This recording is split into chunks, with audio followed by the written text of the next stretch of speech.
What's up, guys? I'm not showing up. There I am.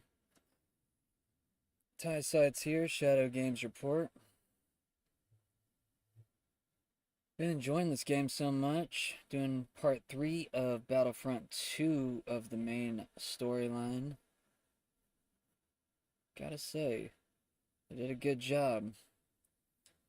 Had some people pointing out that it was an older game, but, it still looks pretty new. How old is that now? Let's see, it's 2024? Damn, it's like 7 years old. Getting old fast, y'all. Getting old fast. At least we're enjoying it, right? Playing video games. Enjoying. Making fun of the news just about every day. We got some interesting news today. Just following up with Julian Assange. I think I posted this after I got off last night. U.S. Ambassador Caroline Kennedy on Assange. Case closed. The return of Julian Assange to Australia brings this long-standing and difficult case to a close. The United States is grateful to the government of Australia for their commitment and assistance throughout this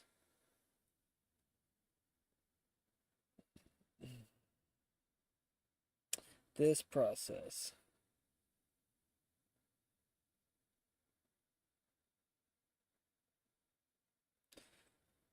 So I had heard that part of this deal, he had to, I guess, take down some of the Hillary Clinton email stuff.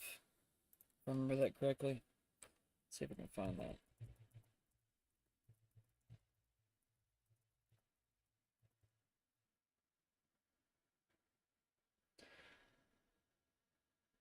While that loads in the background, let's continue on a little bit. Associated Press says suspected North Korean hypersonic missile exploded, South Korea says. There's been lots of tests supposedly from North Korea. There's also a lot of poo bags, I guess, that North Korea was sending towards South Korea.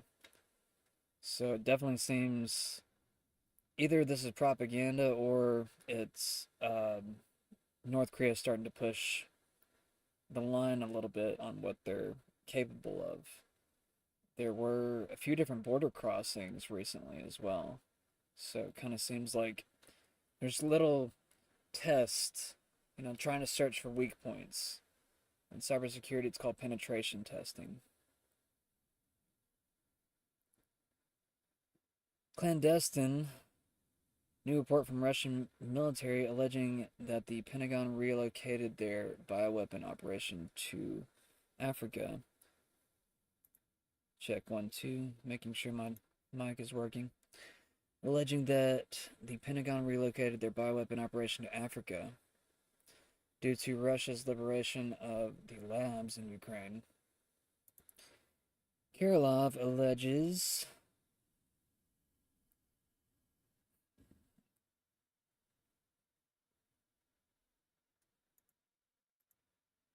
Kirilov alleges.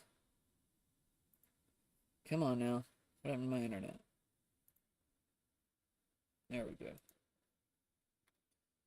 Kirilov alleges that Biden owned Metabiota and other intermediary NGOs are running cover for the U.S. State Department and DoD, posing as a humanitarian operation to conceal their true objective of pathogen production for Big Pharma. Kirilov also points out that Biden owned Metabiota had been forced to stop operating in many countries in Africa due to awareness of their nefarious biological activity and agenda.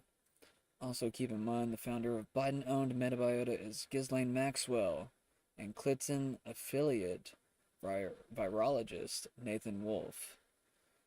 Later in briefing, Kirilov also alleges the U.S. are planning to spread disease via migratory birds. This comes after Kirilov previously alleged that the U.S. planned to manufacture another pandemic for the 2024 election like they did in 2020, bird flu comes to mind.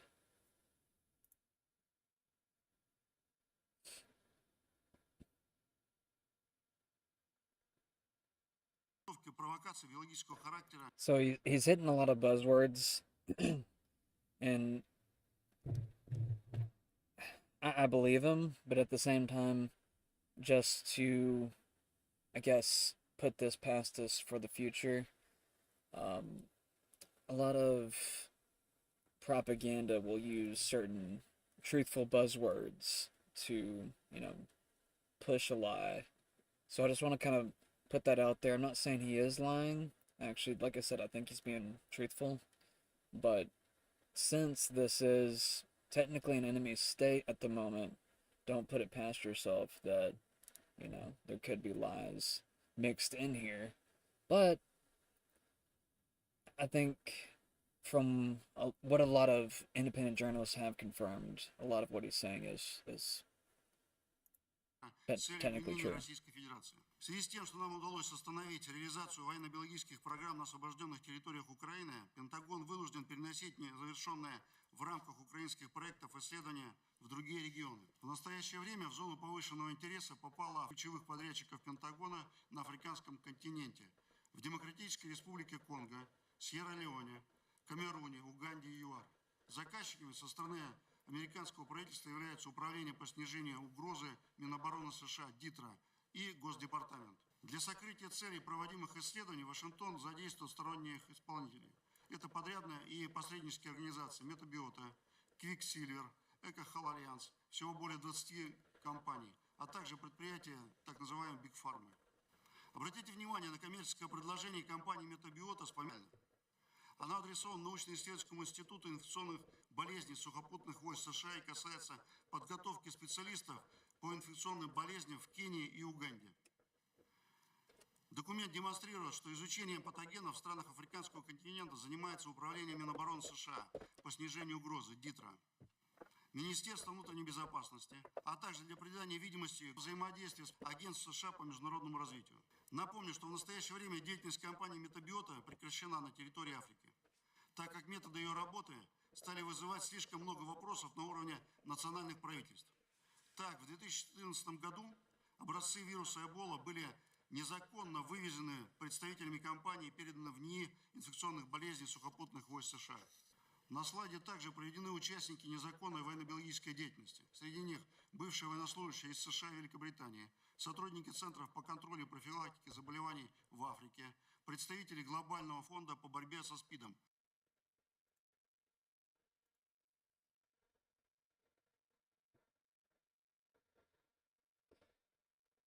Get your immune system prepared for this fall. I'm not saying it's going to happen, but I think it's probably likely that there will be something to be released.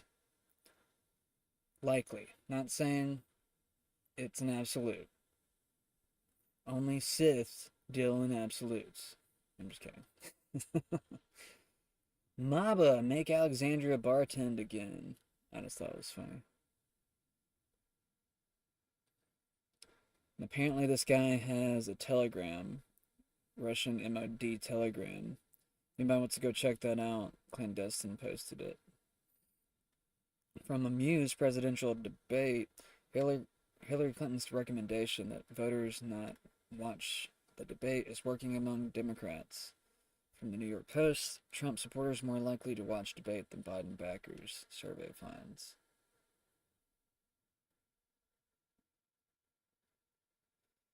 If it was Hillary Clinton, the NYT would cover the front page with 4 or 5 stories saying it all. We're saying it again, y'all. Cancel your subscription. It's okay, we did it a few months ago, after 30 plus years. We don't miss their dreadful coverage at all. P.S. Joe Kahn. Who's this referring to? Oh, New York Times.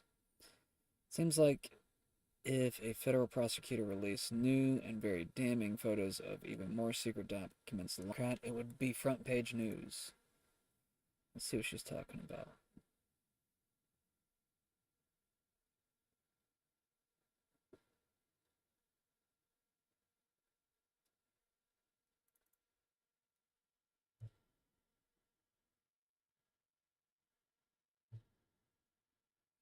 can barely read this, man.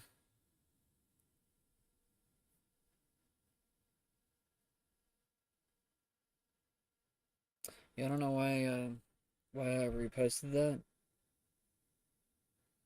I probably just thought it was interesting and then wanted to check it out. But yeah, it's so blurry I can't even read it. Kind of wondering if I should keep it up there.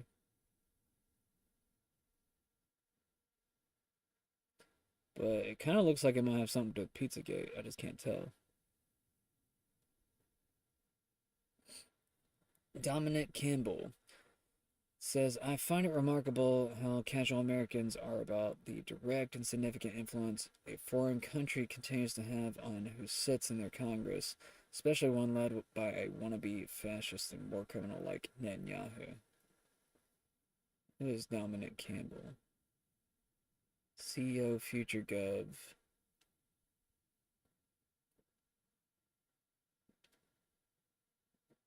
Yeah, that doesn't really tell me a lot.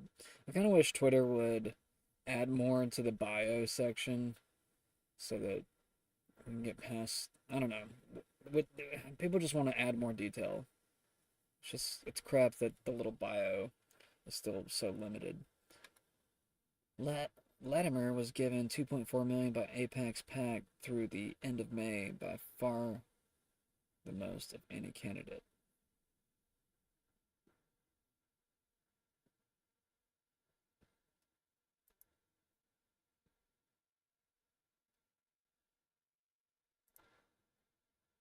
You can see right there. I thought there was more to the post.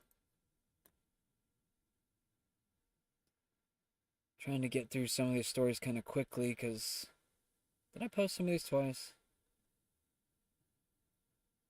Or two different posts, okay. Oh, I thought this was my page. I was like, why is there so many posts from Anna Paulina Luna? Let's see here. Just going back to what I searched earlier.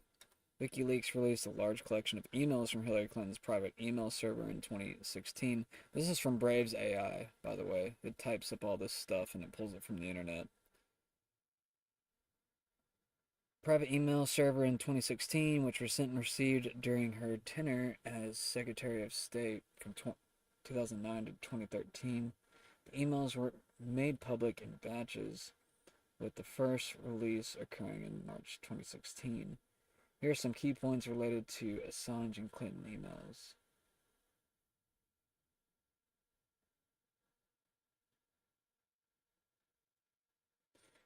Julian Assange attempted to warn the White House and Hillary Clinton about the impending release of redacted diplomatic cables in 2010. He allegedly rang the White House to try and speak with Hillary Clinton, then Secretary of State, but was told to call back in a couple of hours. So he's like, screw it, I'm going to post it anyways. I'm just kidding. It's probably not what happened.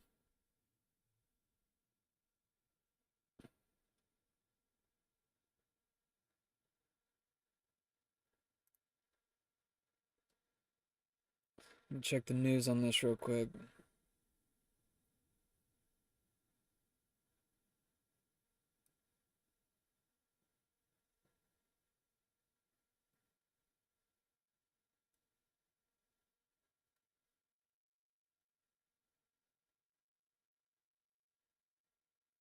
Trump associates offered Assange pardon in return for email source, court hears. That was back in 2020.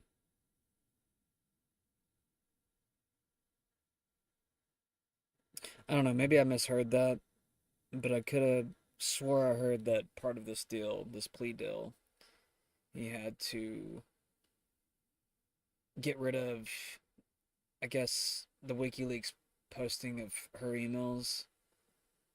But if I'm wrong about that, I'm sorry.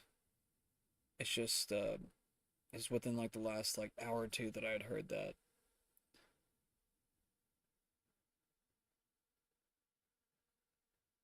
But anyways, moving on.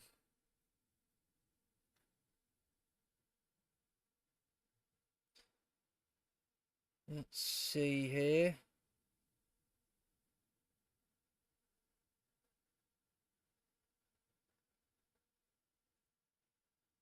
Damn, I posted a lot today, didn't I? This will be quick. Jamal Bowman lost his primary last night.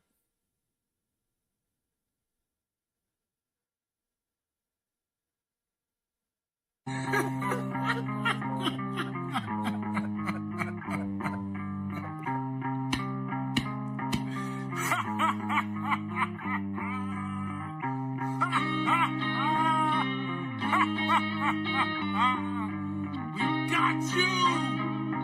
We got you! And more to come. Clown, thug, crook, criminal.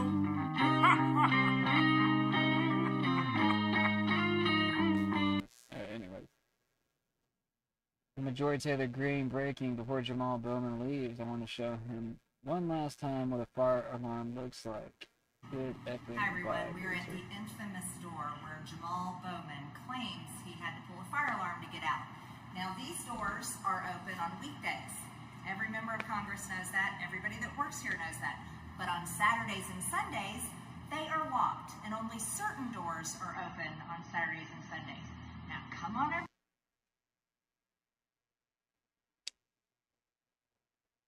Here. This right here is a fire alarm. Nowhere does it say pull the fire alarm to open the exit door. Doesn't say that, and I think ex-middle school principals know better. Let me show you how we go when we need to go vote. I know this because my office is in here in Keenan Building. Come on, let's go this way.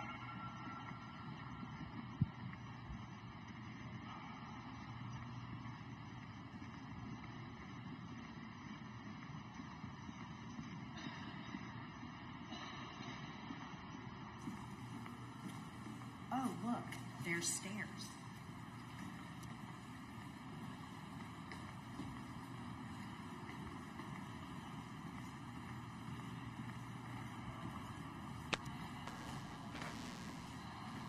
By the way, we had to use the stairs to evacuate the Keenan Building after Jamal Bowman pulled the fire alarm.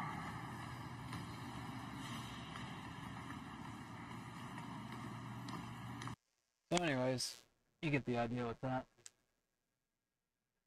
Let's jump into the next one. Breaking Congressman Massey 10 hours ago just revealed that 3 of the top FDA vaccine experts were fired after requesting more time to study side effects of COVID-19 shots in children and young adults, so that the Biden admin could push the shots way faster and mandate them. Massey's been hitting hard lately, calling for Dr. Gruber said. So by and calling for the abolishment of the Federal Reserve. So you know, a lot of people are like starting to cringe their nose a little bit when they think about Massey.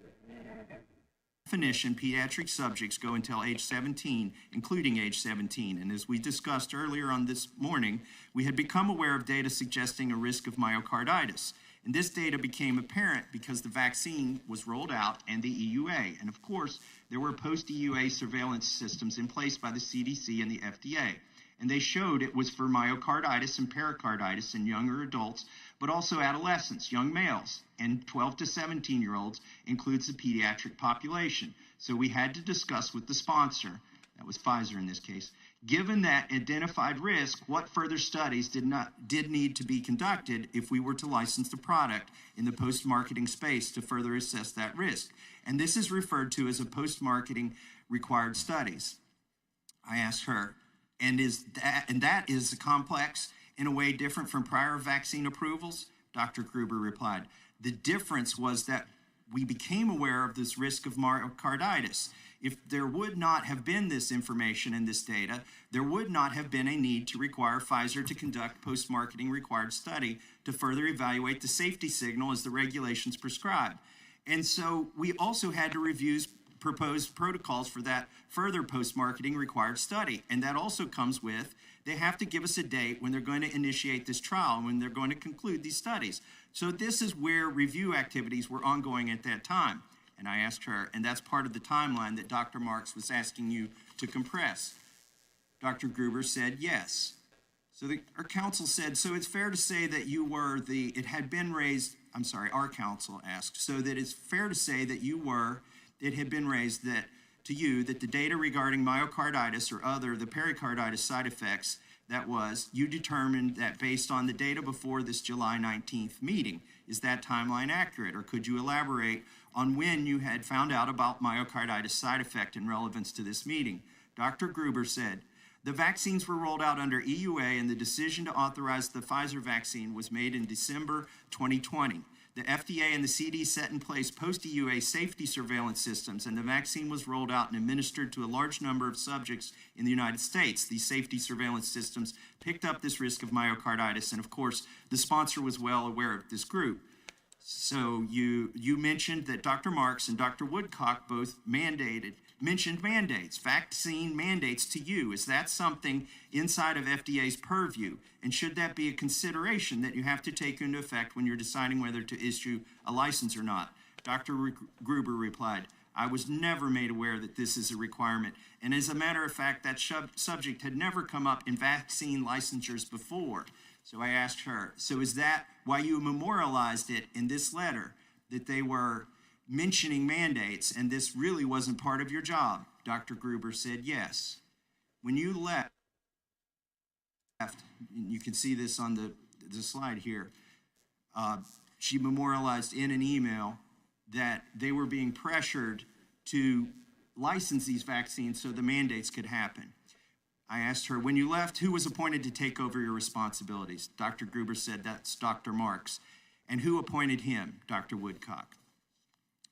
So Dr. Gruber testified that further testing was required in order to approve the vaccine for children. Yet Dr. Marks and the FDA promoted EUA vaccine for use on children without properly testing it for safety and vaccine on the military and young people going to school, despite a lack of testing and data, despite growing reports of vaccine injuries.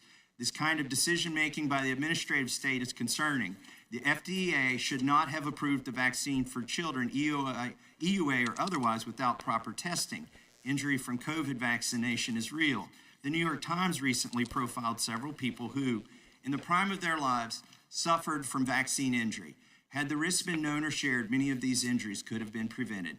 Dr. Woodcock says she is disappointed in herself for this, as she should be. It's our job in Congress to oversee government agencies. When agents of the administrative state are not doing their job, they must be held accountable.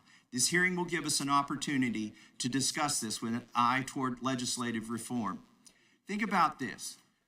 Right when they were getting the warnings that myocarditis and pericarditis were real and serious side effects to the vaccine, and they had already agreed, the top scientists at FDA had already agreed to compress the schedule as much as possible. Right when they got the message that there were serious side effects, and Peter Marks, instead of telling them, we're going to give you more time to study this, he told them to compress the schedule even more.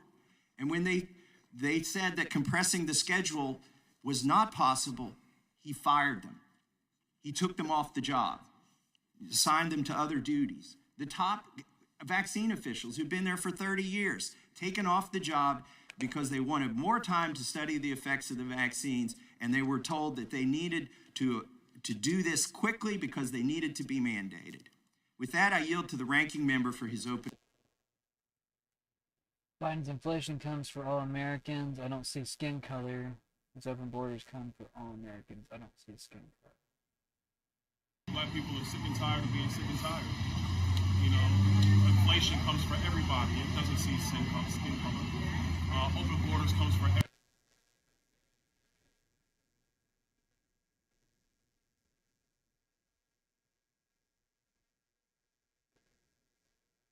I think you'd be a good option for a VP. I mean, I like most of the options, though. I'm not too big on Vivek. Joe Biden's inflation has killed so many communities. I mean, the only people who have gotten ahead of Joe Biden's are rich billionaires who take advantage of all the money he's shoveling out of Washington, D.C. They're doing great. Everybody else is struggling. So I think that's, we're going to get into that tomorrow. I'm really confident in President Trump. Let's go win. Democrat Rep. Jim Clyburn told MSNBC viewers this morning that people think inflation is worse due to social media disinformation. And Robbie Starbuck. This is the Nashville Cuban American that was talking about the Pride corporate infiltration, I guess, the other day, featured on Benny Johnson. But yeah, I like to point out locals whenever I can, whenever they have a decent following and whatnot. MSNBC had to cut away from Jim to breaking news that the new inflation numbers were higher than expected again. Absolutely perfect timing. Let's talk about some of the real warning signs that I heard for the Biden campaign, Congressman, and that was that these undecided voters polled and then in the suffering when it comes to interest rates, trying to buy a home, looking at their own personal economies, and they're feeling like they're being gaslit. They're feeling Joe Biden isn't accountable. What's your response to that, and how can the campaign address these feelings? Well, first of all, thank you very much for having me. I think that we have to focus on people's everyday lives. And 401ks are not about people's everyday lives. And I do believe, just from my own observations, from the conversations I've had with people, there are concerns about things like inflation. But what we've got to get them to see is that inflation today is about 40% of what it was when Joe Biden took office. And so the inflation rates are down and people's incomes are up. Unemployment is on the decrease. And although we see the prices at the stores costing more money, people are in fact earning greater incomes. So what we've got to do is make sure that people see the policies of the Biden administration, how they affect their everyday lives, and get them to see in his policies that which is real, not what they may hear on social media. One of the focus group people talked about social media and the misrepresentation, disinformation, all of those things are out there, and that's the battle that we have to fight, and we've got to do a better job of fighting it more effectively. So I'll validate that. I think the disinformation out there is distorting the entire process. I think social media doesn't help. But there's also a lack of validation that these voters feel. And I'm going to bring in Andrew Ross Sorkin right now because we just got breaking news. The Consumer Price Index increased at a faster than expected pace last month, a signal that inflation remains stubbornly high. Let's bring in Andrew, co-anchor of CNBC Squawk Box. What will this mean to people in their everyday lives? Well, I think this was a big surprise. It is accelerating, and, you know, we've been on this broadcast for months now. That was actually really smooth. They covered that really well. About how the trend line was in President Biden's favor. Today, I imagine they're throwing a party at Mar-a-Lago because the truth is that right now inflation has now moved in the opposite direction. So it's going to be harder for the administration to make the argument around this inflation trend line. What it means, and you're seeing it in the markets just right now, is that frankly, mortgage rates are not going to be coming down. Credit card rates are not going to be coming down. There had been this view that the Federal Reserve might cut interest rates as early as June. There was an expectation of 3 interest rate cuts. Now that's getting pushed off again. You're seeing treasuries move up in price. Anyways, let's keep on moving along. Been on screen for a little bit of comic relief. This world was safer under Trump. Inflation was lower under Trump. Our border was secure under Trump. We were taking home more money. Byron Donalds, like I said, Politico is reporting I think he'd be a good VP. there is a, quote, full-blown freakout among Democrats over President Biden's re-election prospects. How much does that, kind of this conundrum, if you will, concern you regarding Donald Trump, his campaign efforts? him trying to win re-election, him trying to win election once again, with really kind of turning those voters out? Well, first of all, it's good to be with you this morning. I'm not really too concerned. Here's why. This election is really going to come down to a choice between two presidents, the 45th, the 46th. And I think that when you have a lot of voters registered, likely, whatever the case might be, when they really take stock of the job both of these men have done, they're going to sit there and say Donald Trump was a significantly better president. It's not even close. Look at every metric. Look what's happening around the world. The world was safer. Inflation was lower. Our border was secure. Everything that truly matters in the lives of the American people was better under Donald Trump when he was president. And I've played this video before, but I want to play it again because I think it's important, because I think this represents Generation Z at the moment. It also represents millennials. I think millennials have learned and adapted a little bit by now, but at the same time, still affecting that generation. But definitely probably hitting Generation Z the hardest right now, I would imagine. But they probably still have decent parents giving them a leg up. Anyways. Younger generation needs to start understanding that elections have consequences. I mean, therefore I am. Can somebody explain to me in crayon eating terms why I make over 3 times the federal minimum wage and I cannot afford to live? And I do not want to hear the pull yourself up from your bootstraps, work 90 hours a week. That's not the goal, guys. That's not. That should not be our standard.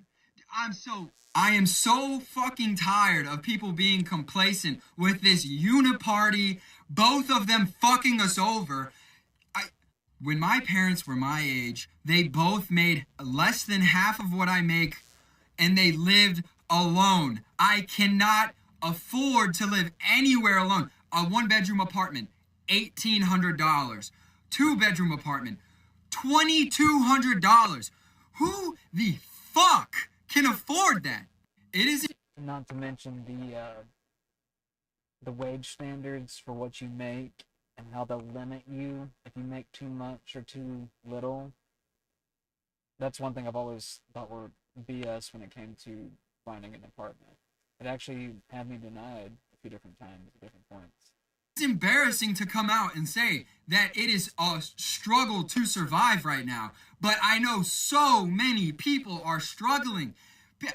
And do not get me started on what my grandparents were doing. They $3,000 house. And yes, I understand inflation and all of the bullshit that they have been pulling with the Fed. Why are we allowing it? Why? And then I clock out of my shift. I am tired. I have to go home. And I check the news. Another 60 fucking billion to a country nobody can point out. It's almost over. On a map. What are we Come on, finish it. doing? Where has the plot gone?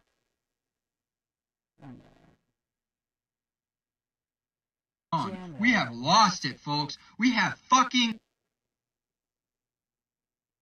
lost it. The American dream is dead. It is over. Okay, you get it. Gone and forgotten. So I think it's pretty funny. The main character in the game I'm playing, which is Battlefront 2, her name is Aiden, and she looks literally identical to Anna Paulina Luna. I keep pointing it out. But she's also in the news today. And I made sure to say strange equal to the game character I'm playing named Aiden in Battlefront 2, laughing, just doing a hero's work. Talking about Anna Paulina Luna. This Merrick Garland will be arrested on Friday if we have the votes from Rep. Anna Paulina Luna. Trying to get some justice against the DOJ. Garland, if he wants this to not happen on Friday, he needs to bring us those tapes so that we can hear it. What Garland could do, and the right thing to do, would be for him to present himself to the House of Representatives. I think this idea and the hypothetical that he's hoping for, in which the Sergeant-at-Arms would go pull him into custody, if we pass this and it's successful, we will direct the Speaker to call up the Sergeant-at-Arms, of which they do have the authority under this inherent contempt motion to bring him into custody. I also want to make it clear, though, that this is of Garland's choosing. Again, no one is above the law, and if he chooses to go down this path, then we will. Garland, if he wants this to not happen on Friday, he needs to bring us those tapes so that we can hear it. What Garland could do, and the right thing to do, would be for him. Straight from her, this is not a warning or a messaging tactic. This is a demand from Congress, and we will not be subordinated by any other branch. We have full authority to access these tapes, and if Garland doesn't comply, it's important to by Friday, note we will that hold him in when an inherent individual contempt. is called before courts across the country, they appear. Why should the Attorney General, who is supposed to be head of all law enforcement authorities, any different? Garland still has time to comply with this request. We are asking that he bring the tapes to the House and let us listen to them. But in the event that he does not, we will press forward with calling the privilege motion on inherent contempt to the floor on Friday morning. It is also important to note that if we as a Congress do not have the ability to enforce our investigative ability, that we are essentially going to be ignored and undercut and essentially handicapped by all other branches, which would make us not a co-equal branch of government. It's important to note.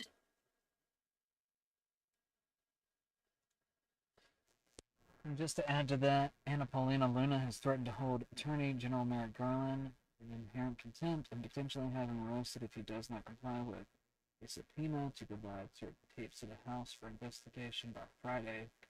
Luna has accused Garland of breaking the law and defying Congress's authority under Article 1. The situation has sparked a debate on accountability and the balance of power between legislative and executive branches. Con Rog. Liberal Harris County judge turned into a bumbling mess after a reporter obliterates her for blaming 12-year-old Jocelyn Nungare's death on Trump. Judge Lena Hidalgo, it hurts me that people are politicizing this. It's Trump's fault, by the way.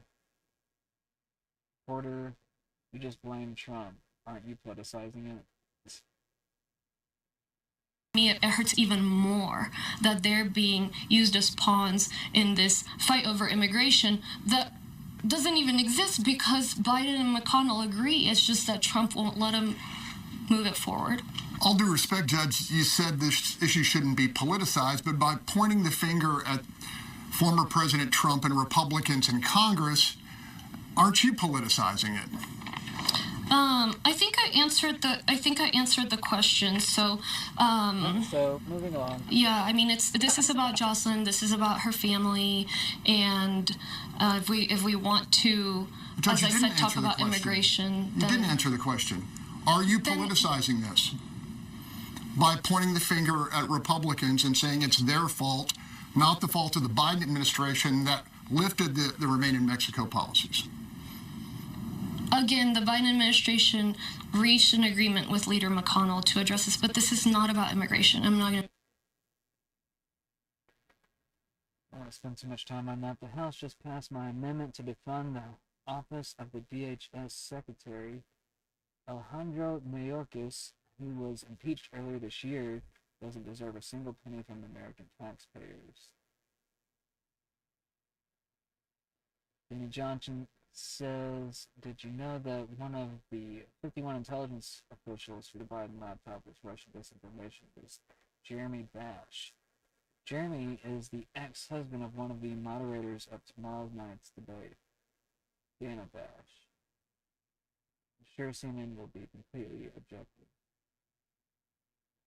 Yeah, that's a lot of the commentary right now. A lot of people don't believe that they'll be straightforward on CNN. They'll probably try to pull some odd techniques to kind of control the narrative and get how things are being presented. It is an election year, so it might get weird. Don Luker, which has been rocking this white dude photo the past few days. I guess it's just like the white version of him or something. He's actually a black guy, that's why it's kind of funny. Breaking: Paris Hilton is at the U.S. Capitol advocating for children victims of foster care. When I was 16 years old, I was ripped from my bed in the middle of the night and transported across state lines to the first of 4 residential treatment facilities. I'm here to be the voice for the children whose voices can't be heard. The treatment these kids have had to endure is criminal. Paris really is a hero. Thank you. The children are the future. Chairman Smith, Ranking Member Neal, and members of the committee, I appreciate the I wish people would stop putting music to these opportunity videos. to be here today to discuss how to improve care. Thank you. Thank you. Chairman Smith, Ranking Member Neal, and members of the committee, I appreciate the opportunity to be here today to discuss how to improve care for the nearly 400,000 children that are living in the foster care system as we speak. While my experience was not through the foster care system, I know from personal experience the harm that is caused by being placed in youth residential treatment facilities. When I was 16 years old, I was ripped from my bed in the middle of the night and transported across state lines to the first of 4 youth residential treatment facilities. These programs promised healing, growth, and support, but instead did not allow me to speak, move freely, or even look out a window for 2 years. I was force-fed medications and sexually abused by the staff.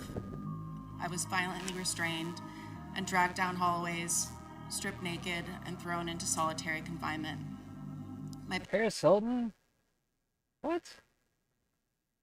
I mean, I guess I'm not too surprised, but at the same time, I'm just kind of